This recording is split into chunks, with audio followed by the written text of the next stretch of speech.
what about the situation of the women in Yemen and all the area? Women in Yemen, like women in most of Arab Peninsula, are still in their revolution against dictators, especially in the Arab Spring countries.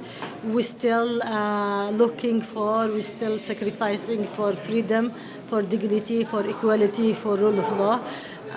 We are fighting for in this great, noble values, and we are paying a very high price on this great battle against dictatorship, and absolutely we will win this battle.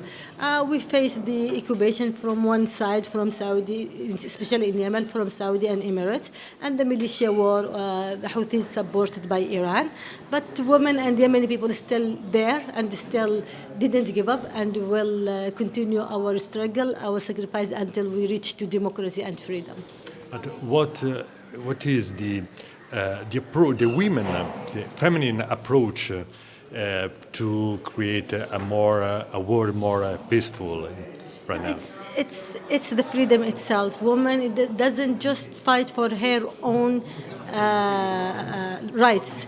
Women in our countries looking and sacrificing and struggling for a great rights, which is the people's rights, the citizens' rights, the citizens' rights to exist, the citizens' rights to live in a democracy, the citizens' rights to have a freedom and equality and justice, and also the second battle, which is her own battle as a woman that suffer under the tyrannies and also under bad and mistaken traditions and customs, and but at the same time, as I told you, it's a very huge battle.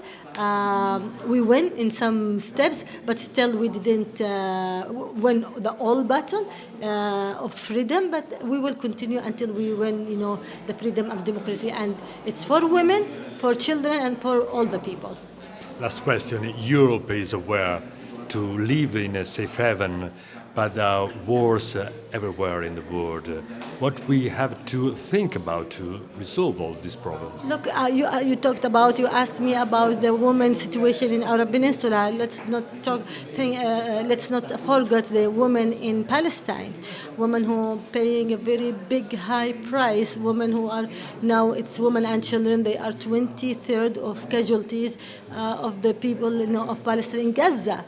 So women there are fighting and are struggling from the occupation, from war, and we hope that peace will be there for women in Palestine, for women in Israel, for women in all Arab Peninsula, for women in Ukraine, for women in Syria, in Sudan, for every people, not just women. So it's the battle of freedom. It's the battle between the dictatorship, between the occupation, and between the people who want freedom and democracy. Thank you.